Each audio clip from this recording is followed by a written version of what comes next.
Lafourcade is bearing her grief quite bravely. Her grief? His funeral today instead of their wedding tomorrow. Fate is seldom so untimely cruel, Dr. Thorn. True, but I don't understand it. When I left town a week ago, he was enjoying the excellent health that has blessed him for half a century. And now, without a warning, without a symptom, all my instincts tell me that Edward Stapleton did not die of natural causes. Dr. Thorn, I examined and certified him myself. Oh, my dear doctor, I'm quite sure that in my absence you used every precaution. However, I'm going to do a post-mortem. But, sir, his cousins object to post-mortem. Without their sanction, you'd have to break into the tomb. They have no interest in Edward, only his fortune. He was my friend. I failed to return in time to forestall his funeral, but I mean to retrieve his body if I have to hire grave robbers to do it. I mean to know why he died.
The boundaries which separate life and death are shadowy and vague. Who is to say where exactly the one ends and the other begins? In certain mysterious maladies, all functions of vitality in the human body seem to stop. And then some unseen force sets the magic pinions and the wizard wheels in motion once again. The silver cord has not been cut, the golden bowl has not been broken. And the soul, one wonders, what meantime has happened to the soul? Many years ago, Edgar Allan Poe pondered the questions of mysterious sleeps and strange awakenings in a story entitled The Premature Burial. Well, we prepared a new adaptation of that story for you to enjoy tonight. And tonight, Poe's characters will be brought to life by Patricia Medina's Victorine Lafourcade,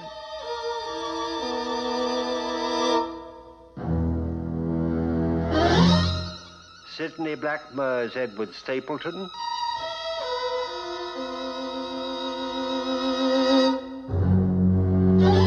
Scott Marlowe is Julian Boucher,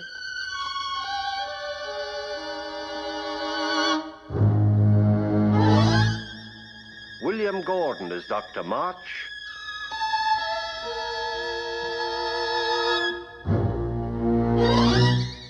and this sinister gentleman is Dr. Thorn.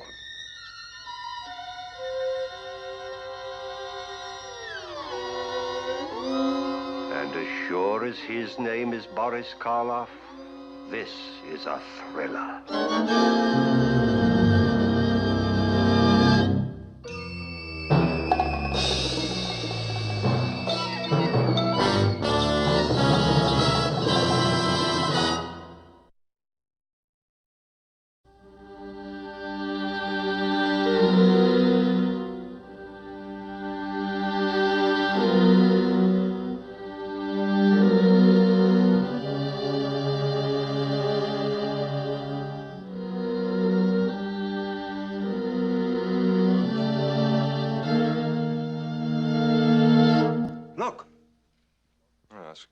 convulsive muscle response. I've seen it before at postmortem. Not after so long a time.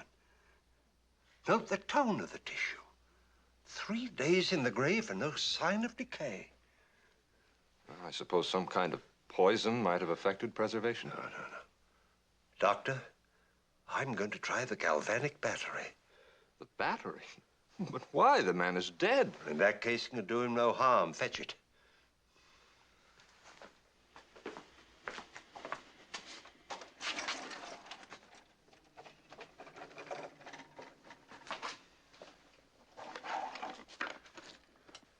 This method is new to me. The small incision between the serratus anterior muscles, and it's possible that direct contact with the charged wire may... Switch. Now!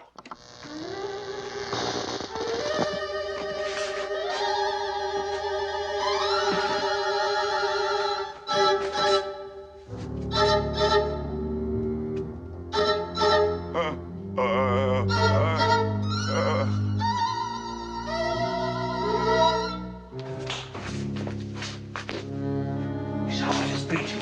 Hold on his head.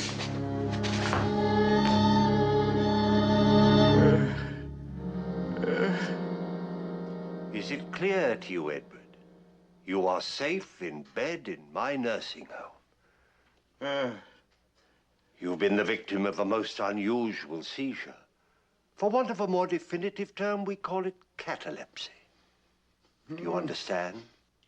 Edward, in the operating room last night, just before you swooned, you made an effort to speak. Do you remember what it was you tried to say? I am alive. So that was it. Can you call to memory your first moment of awareness, of reawakening? I have been aware of everything since the moment they pronounced me dead. Oh, Edward, what a dreadful thing. No dread to compare with it on earth or in hell. In the casket, alive and aware. My throat is parched. Tongue will not obey. I try to force the sound from my lips. March, Dr. March examines me. March, I am alive. March is not to be blamed. He found no pulse, no respiration, no corneal reflex, no sign of life. I, too, thought you dead. I saw you. Through closed eyes, I saw you. My whole being endeavored to shriek to you, I am alive. Something within me heard you, and you're saved. Help me!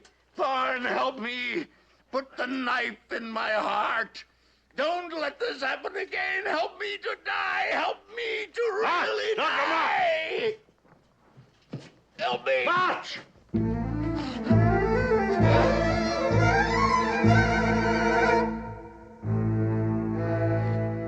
I've lost you, Victorine. I have lost you.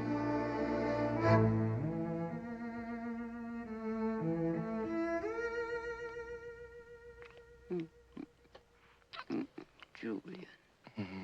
Julian, darling. Darling Julian.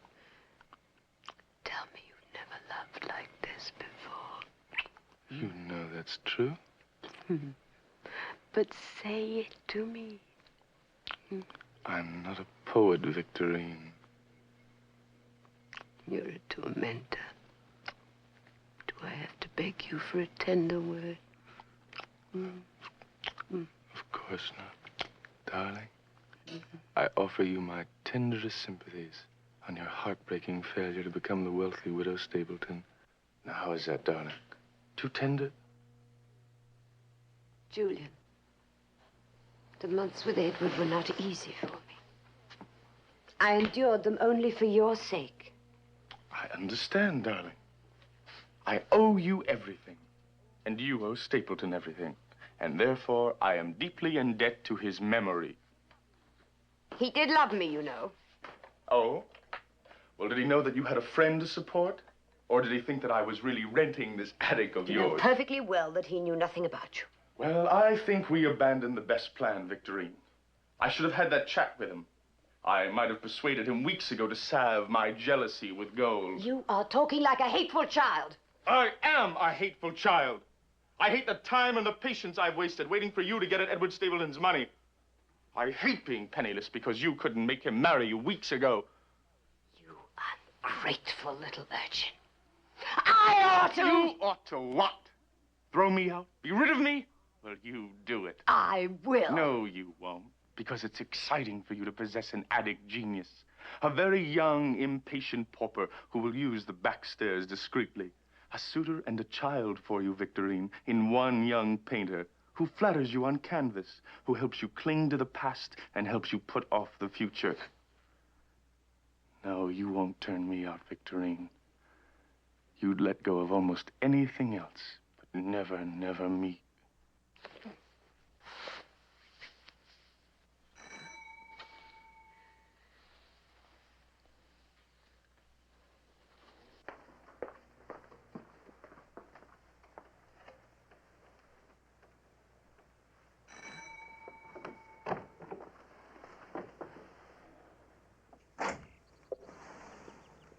May I have a word with you? No. No, Dr. Thorn, I'm not seeing anyone at the moment. I prefer to be alone. Miss Lavocard, I came to tell you you may put away your grief. Edward Stapleton is alive. Alive? But, sir, I saw him buried. Yes, so did I. But you see, his burial was premature.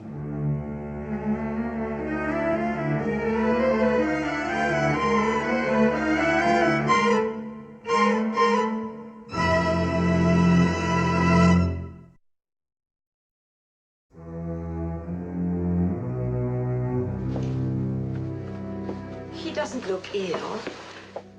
Just terribly tired. Well, of course, you've already given him some measure of peace. But he will live in terror of being buried alive again unless we can destroy that fear.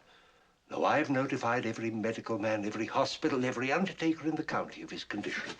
And I'm giving him these to wear.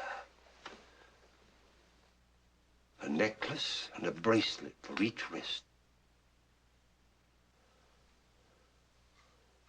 Have you any idea what caused the attack? Well, I think that Edward blindly overexerted himself in an effort to compensate the difference in your ages. Sir, I made no demands on him whatsoever. It was he who liked hunting, boating, and fishing. He had nothing to prove to me. I can well understand the reason for his vanities, Miss Lavocard. I mean only to warn you against them. From now on, there must be no more horseback riding, no more hunting, no physical exertion, no great excitement. An otherwise normal but temperate daily life. Perhaps not ideal for a woman so young, but... But now you hope what you feared before. That I will marry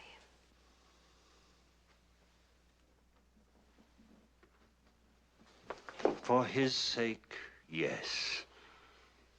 It is your wish, too, is it not? Yes.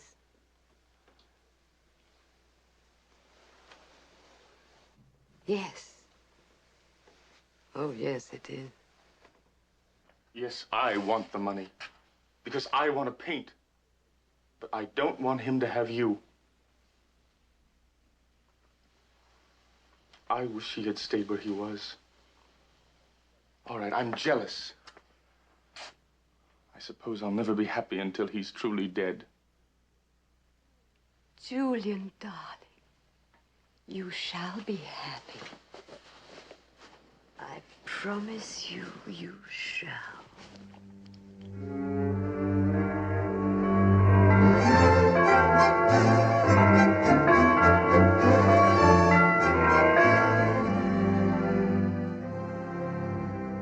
Just a moment, Woods. Bring Mrs. Stapleton a glass of sherry in the library, please.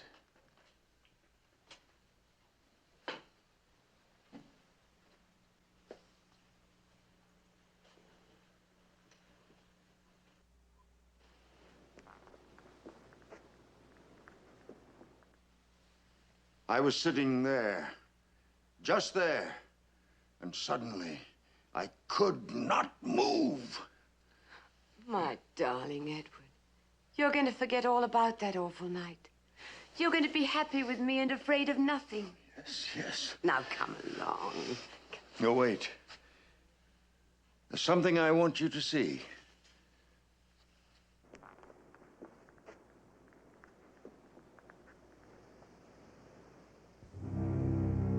What is it? I had it built during my convalescence. It is my sepulcher.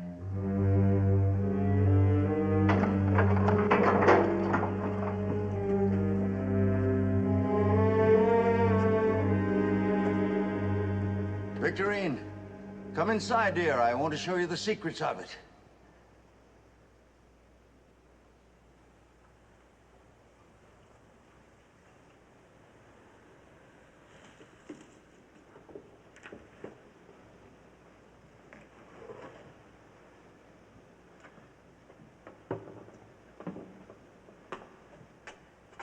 Pull the door closed, dear.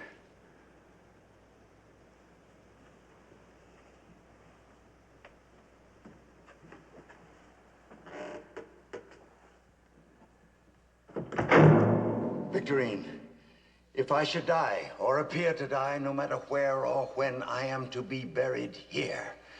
Now, I'll show you why. Touch the bar.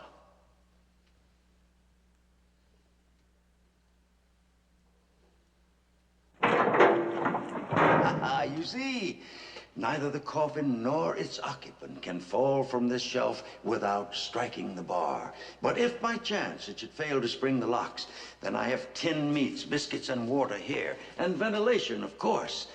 Blankets must be stored in the cabinet, and perhaps a dram of good brandy. Now, the details you can tend to at the time. We'll go over it again. Now, the casket. The casket I have had made spacious and heavily padded. Small comfort, though. In fact, no comfort at all. It's a prison. It is the narrowest of prisons, but ingeniously constructed. You see, when I revived, when I fully comprehended where I was, I miraculously managed to rock my body back and forth, inside, against the sides. And I might again. I might. This time, if I do, let me show you. Oh! You see, no prison at all. This time, I escape. I am free. I am free. You suppose that I might not have the strength to deliver such a blow? This, too, I anticipate. No. This cord drops through the hole in the lid of the coffin. It needs but the gentlest tug from me. You are to place that cord in my clenched hands thus. Do you understand? Through the hole in the lid of the coffin and into my hands, and close my fingers about it tightly, tightly.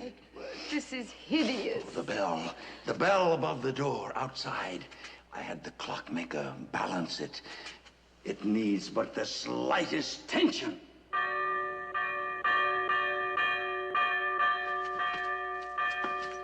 Do you hear it? Do you hear the bell, Victorine? Edward, stop it. Do you hear the bell? Promise me you will listen for it wherever you are. Please stop it. Do you hear me? You are not to bury me in the family vault or anywhere but here. Promise me that you will bury me here, that you will listen for the bell, that you will listen for the bell! Edward, stop it!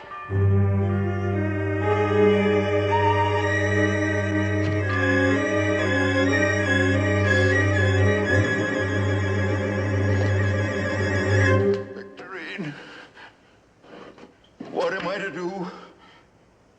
going to do?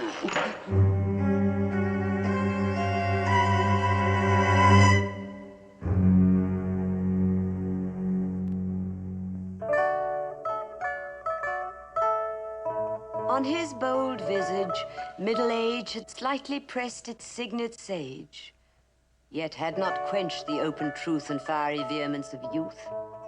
Forward and frolic, glee was there, the will to do, the soul to dare.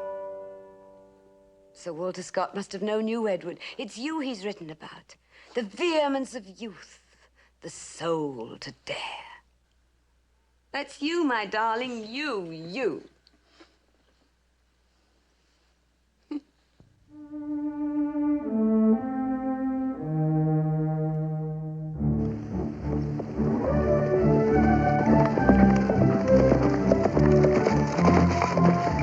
Why did you stop?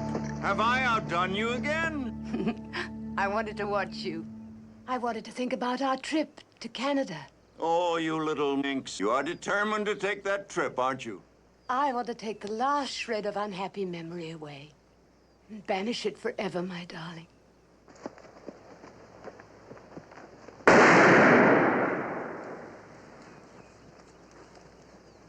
Oh, what a perfectly wonderful shot.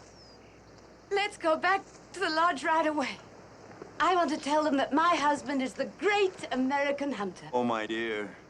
I never dreamed I could be so truly happy, so truly free and happy. I'm delirious and very grateful.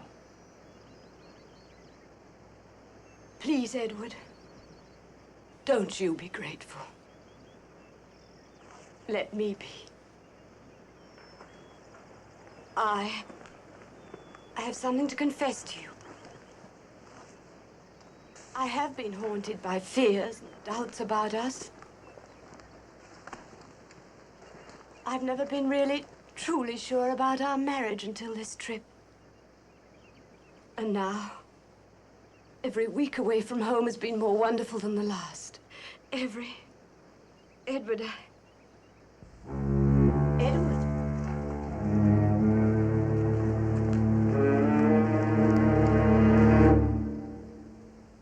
Edward?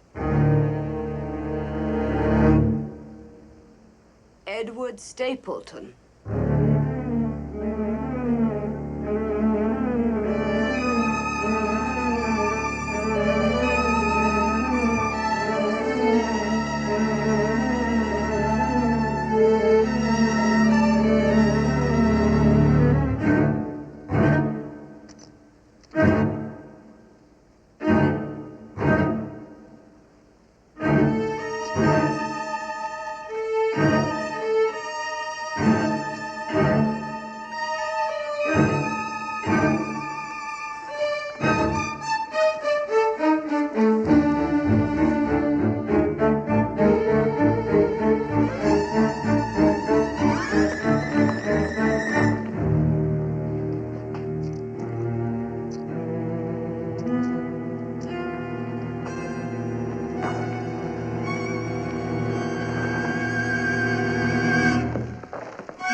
Blessed be God, who comforteth us in our tribulations. For we know that we have a house not built with hands, which is eternal. Therefore, to that everlasting mansion we commend thee, Edward Stapleton, and to the loving mercy of our Father, which is in heaven. Amen.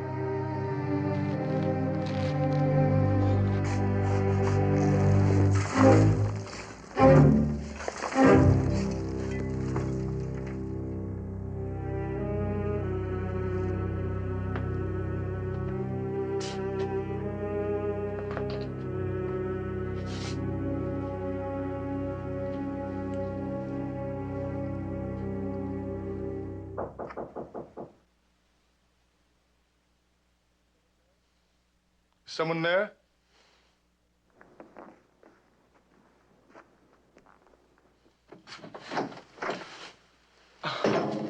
He's dead.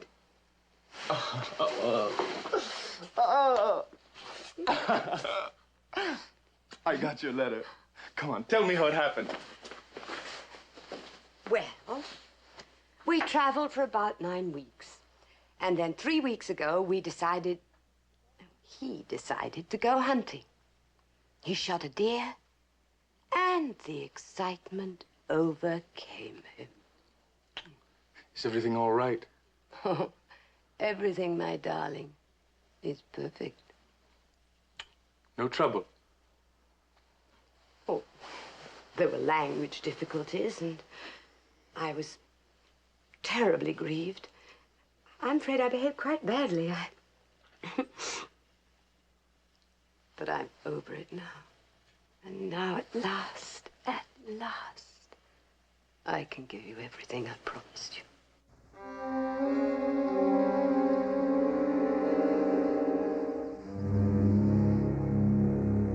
And now I understand from Pelier, the village doctor who examined Edward, that the necklace and bracelets I gave him for his protection were missing from his body. You must have thought that strange. I think it's strange that you're writing letters about my husband to someone hundreds of miles away. But it was my duty as his executor to make certain inquiries, which in turn led to the discovery that the medals were missing. Well, my answer to that would be that everyone in the village was poor and the medals were made of silver. You think they were stolen? Wouldn't surprise me in the least to hear the doctor himself had stolen them. The doctor? But you told me yourself that you were satisfied with Dr. Pelier's examination of your husband. I made him make 2 examinations. In your own mind, are you certain that Edward was dead?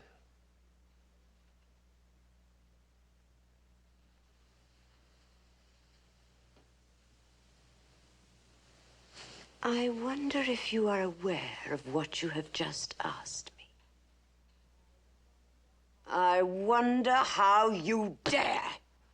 You must understand my concern. If a man as experienced as my own assistant, Dr. March, once made the mistake... Dr. Thorn, I was under the impression that you came here today to discuss my husband's will. To be sure.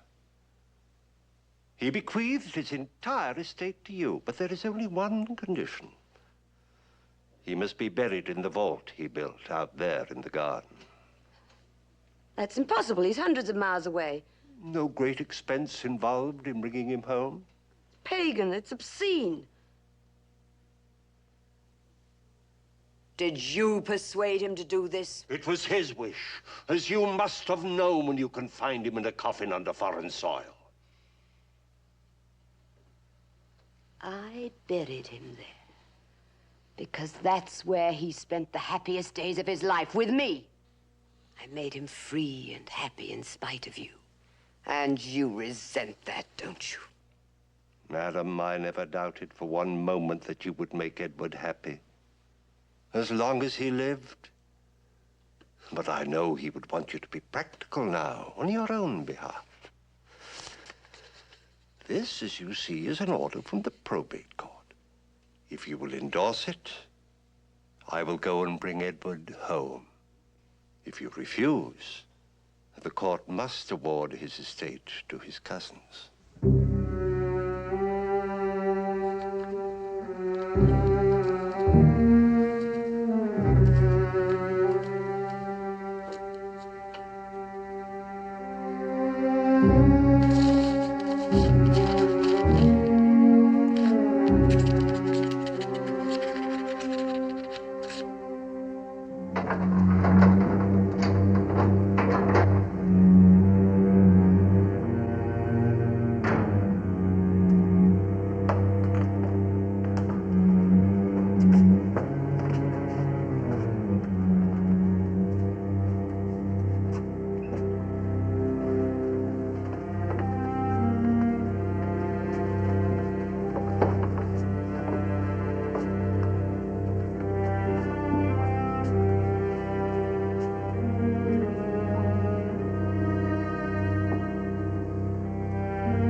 Victorine!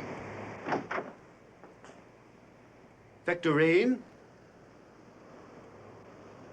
Victorine, where are you?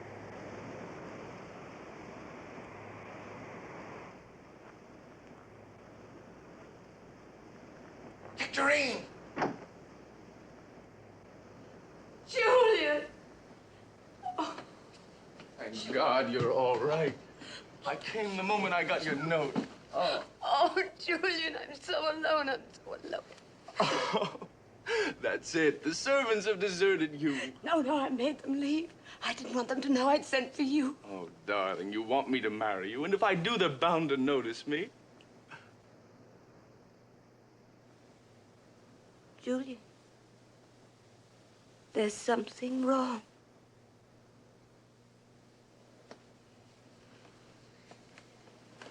Are you ill? You don't understand. He's out there.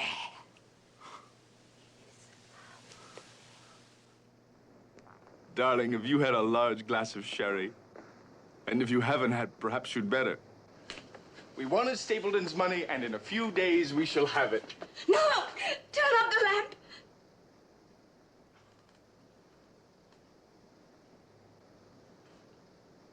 Once the money is ours, we can leave this horrible mausoleum for good. And you can even take me with you if you wish.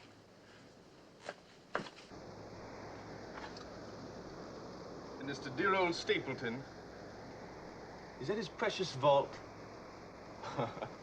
Well, let the old jack-in-the-box deteriorate where it pleases him. We probably owe him that, darling.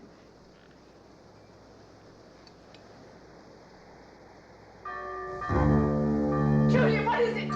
What is it? It's a bell. I suppose it's the one on the vault. Is he out there? Of course he's out there. Darling, he's out there, very dead. And there's a wind out there. And the wind caught the bell, and I'll go out and stop the thing.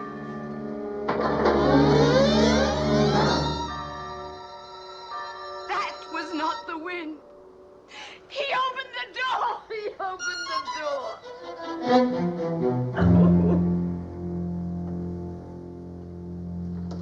Julian! Julian, don't leave me alone! Victorine, there's no need for you to be here. You're too upset. I'll be all right as long as we're together. I just want to make sure there's nothing wrong. All right, come see for yourself. No, I can't. I just want to make sure there's nothing wrong in there.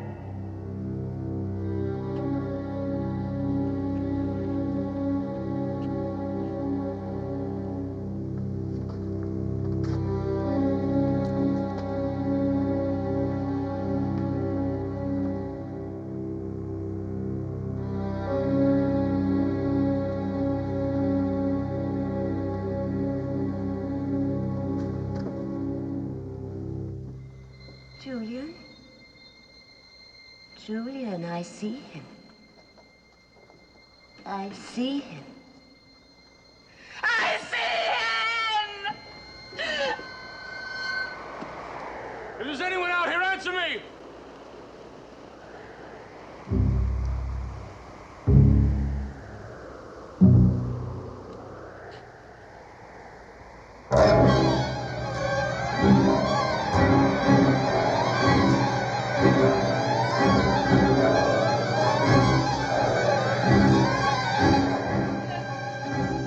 Julian, wait!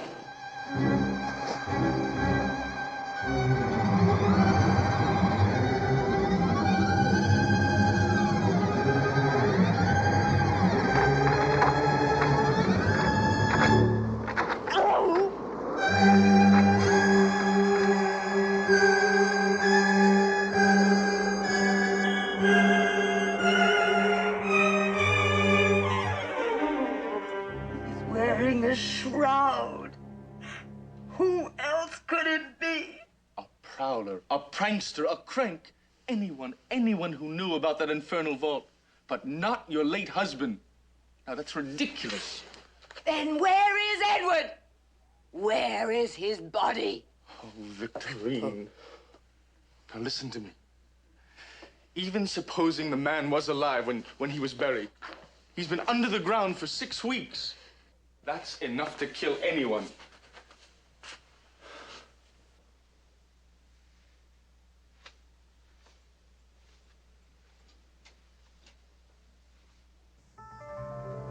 His music. And that, too, Sir Walter Scott. He used to like me to read to him. Dr. Thorn would know about that, wouldn't he? The music, Sir Walter Scott in the vault, and what to do with the body. If Thorn thought I'd killed Edward, he'd simply accuse me. No, he would not, because he couldn't prove a thing.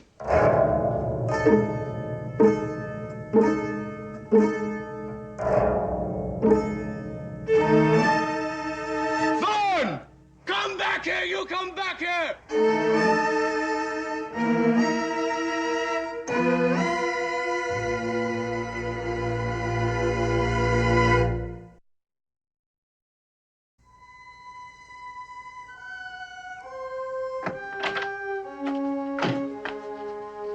Victorine, you need rest. You must lie down. Julian, look at my bed.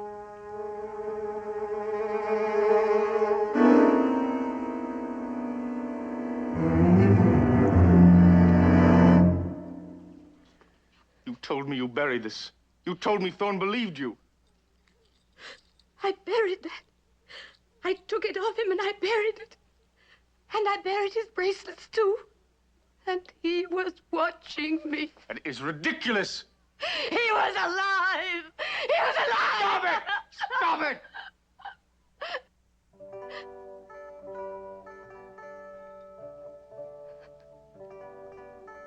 He's in the library now. That's his music.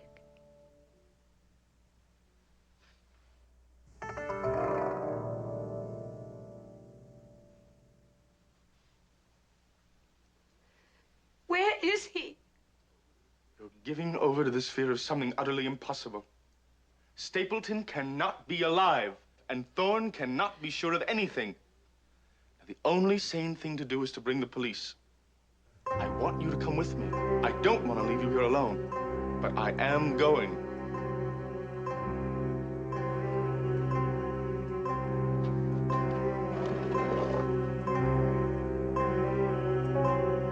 You'll have to kill him, Julian.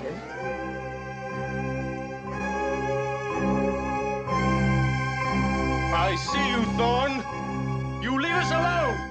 Leave us alone or I will. So help me, I'll shoot. Forgive me, but can I help? I rang the bell, but no one answered. Then I heard voices and... Oh, Mrs. Stapleton. It was never you. It was Edward.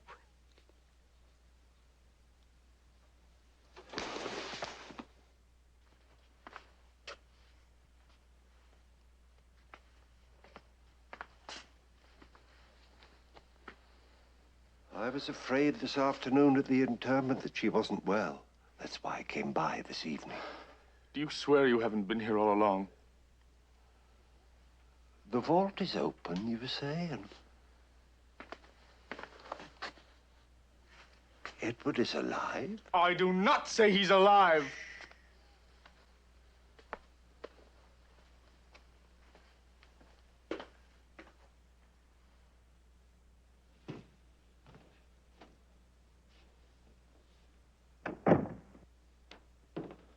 He can't be alive. Medically, that is inexact. Men have been known to survive long periods of cataleptic syncope. So,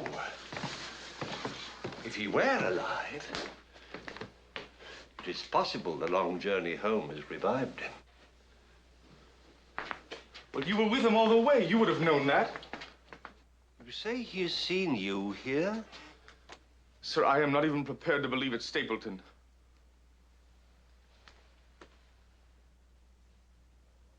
Then I wonder who it might be.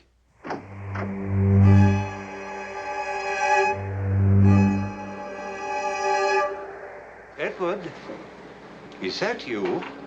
Get him out of here! Edward, don't be frightened.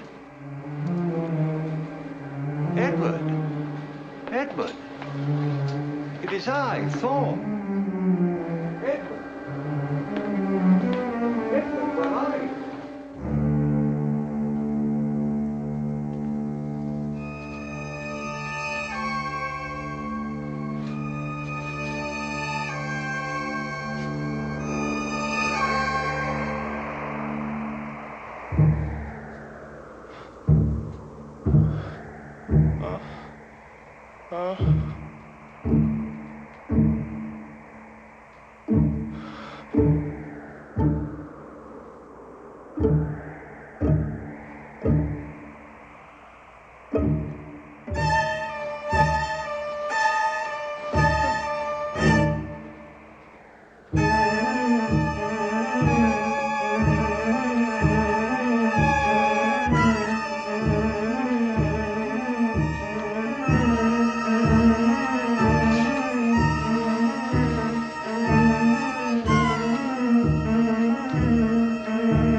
Dr. Thorn, do you see him? Yes, I see him. He wants to be with Victorine. No, you stop him! But she's his wife. He's alive. He wants to share his joy with a woman who loves him. He wants revenge. She doesn't love him, she loves me.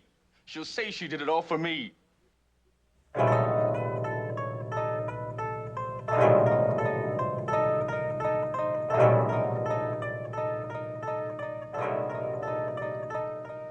Edward? Do you accuse her of burying him alive and knowing it? Well, isn't there proof? The medals and the necklace and the bracelets? She took them off him and she buried them under a stone. Now, you'll see. He'll show you. He found them. He knew all the while.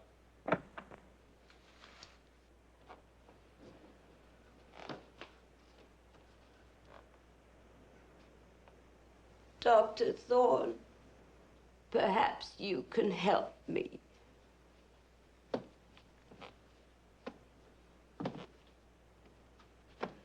He's lost his necklace. I'm trying to persuade him he should wear it. Dr. Thorn, he should let me give it back.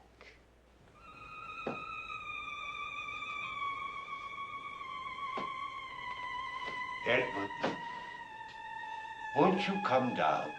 No! You have nothing to fear, have you?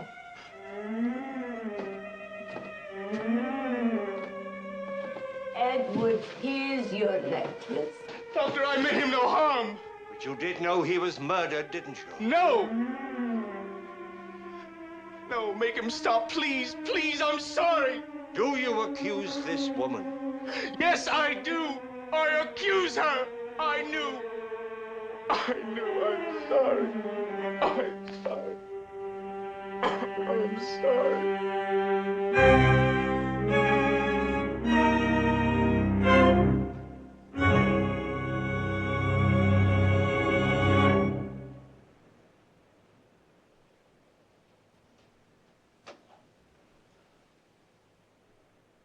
Edward?